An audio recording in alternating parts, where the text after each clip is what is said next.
Hey everybody, this is Tom, and Tesla is blowing everybody out of the water again. I don't know why some people are surprised. This ain't the first time. I think Tesla dropped a huge bombshell yesterday. The earnings were phenomenal. Revenue beat, earnings per share beat. A lot of new disappointed employees behind the dumpster, the Quickie Mart today, because of betting against Elon and Tesla yesterday. But that's besides the point, neither here or there. Let's talk about the earnings. I mean, the numbers are very impressive. 24 billion. 24.3 actually in revenues, 1.19 per share. Very impressive. Beat. You know, as always, Tesla doesn't disappoint much. When it does, it's very, very rare. Now, look, the numbers are high quality. There is an interesting number in there as far as the predictions for the future. Tesla is guiding towards 1.8 million cars this year. This is very interesting because 1.8 million cars is pretty much what they're making right now. The current pace that they're on is 1.8 million based on Q4 deliveries. So that means that Tesla is saying we're not going to ramp up at all in 2023, while we know objectively that's false. It's incorrect. The likelihood of Tesla doing 1.8 million cars in 2023, I think is the same likelihood as my grandpa quitting alcohol. It ain't happening. I think the number is going to be much higher, closer to 2 million easily. I think Tesla is sandbagging the numbers just to look better. I mean, everybody's doing it on Wall Street. Why not? I get it. Also, there's a risk management element here. I mean, we've seen a pandemic, a war in Europe. I mean, Russia against Ukraine. It's like US against Canada. It's pretty much the same insanity. So nothing will surprise me anymore. So if you have an alien invasion or some sort of a global collapse, yes, 1.8 million is possible.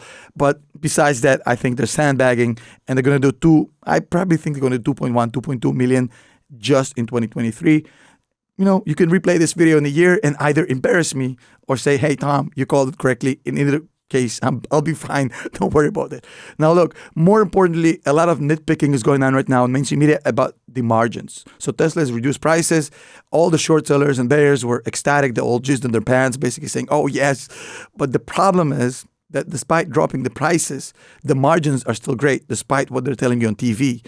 Now, they're talking about how the gross profit has reduced from 29% a year ago, to 24%. Oh, my goodness. The problem is that the operating margin didn't really budge at all. I mean, it's pretty much at 17%. Now, when you have a competitor like Tesla, which has double operating margin than every other competitor's gross profit margin, I think that this discussion is pretty much a moot point. It's almost like debating, I have a Toyota Corolla and I'm trying to figure out whether the private jet that my neighbor just bought is good enough and big enough. And there's a bigger Learjet he could have bought and, he's losing money. So my guy, he's flying a Learjet and I'm driving a Toyota Corolla. I shouldn't be talking about his margins. Tesla has by far the most exciting product lineup going forward, with the Cybertruck, with the Semi, with the $25,000 car they talked about, with SaaS income, software as a service income with FSD, which nobody else has. I mean, Elon called it, you got to have a telescope to see Tesla from the second place at this point. So talking about their margins, I think it's ridiculous. Yes, they're dropping prices, but they're dropping prices because they want it. It's their game. It's an aggressive move. Tesla is doing it on their terms. They're basically now ready to ramp up.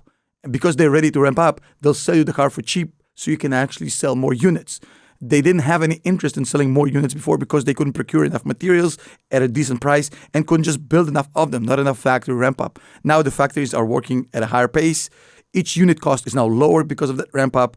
Raw materials supply chains are better, so you can actually produce cars cheaper. So reducing prices actually will do nothing for the long-term margins for Tesla and increase capacity because more people will buy it. Not to talk about the EV tax credit. And even if you look at the revenues are up 37% on a quarterly basis, 20% gross profit increase on a quarterly basis. Net income is up 60%. If you go on an annual basis, revenues are up 51%, 53% increase in gross profits, and 130% increase in net income.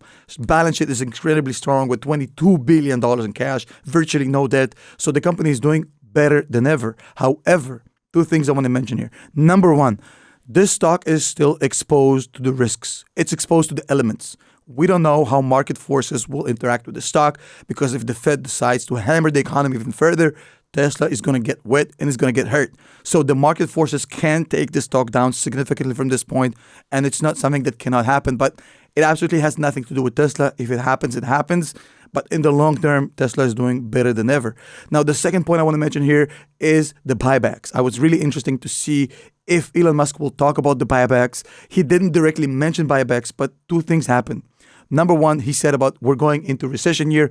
Cash is king, which basically implies he's probably not going to do buybacks. But also we found out yesterday, and you can check me on this, Elon actually purchased $4 billion of bonds. Now, if they spend $4 billion on bonds, which actually produce interest, and he's talking about cash is king, recession, uncertainty, I think it would be very unlikely he's going to spend $5 to $10 billion on buybacks because he's basically prepping for the worst. So in a sense, Elon is telling you what I just said a second ago. The share price is too exposed to the elements right now to do a buyback. There's a lot of unknowns about where the market is headed. And I think a buyback, based on what we saw yesterday, is off the table, but it doesn't really matter. Now let's talk about the other stuff that we promised in the beginning of this video. So the US GDP is up 2.9% in Q4, which is better than the 2.7 anticipated. It does mean that the Fed is going to hammer us quite significantly.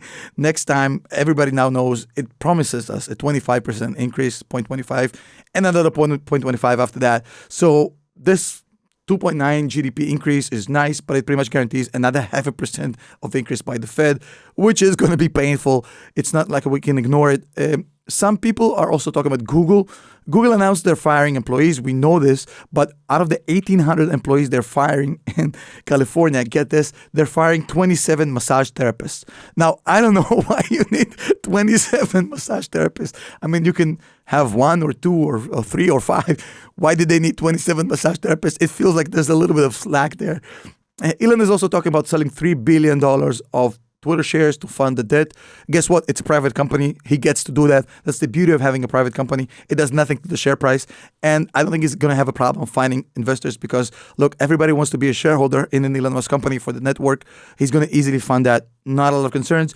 At this point, it seems like he's stabilizing the ship, but Twitter is such a dumpster fire. He has a lot of work to be done. And finally, we have to talk about Toyota. So Toyota CEO, Akio Toyota, the legendary CEO, 66 years old, has been on the job for a long time. The grandson of, he's stepping down. He's moving to the chairman position, and he's going to be replaced by a new CEO. There is talk that it's happening because he's voluntarily doing this. I think it's more of a push out because he's been the guy leading this hubris, this kind of we're the best. We're going to tell the customer what the customer wants. Nobody wants an EV. They got left behind. They came up with the Prius years ago, led the industry, and now they're a little behind Ford in EV development. Oh my goodness. And as always, thank you for joining me today. If you want to show me some love and appreciation, hit that like button. It makes me giggle every time you do it. I'll see you in the next video.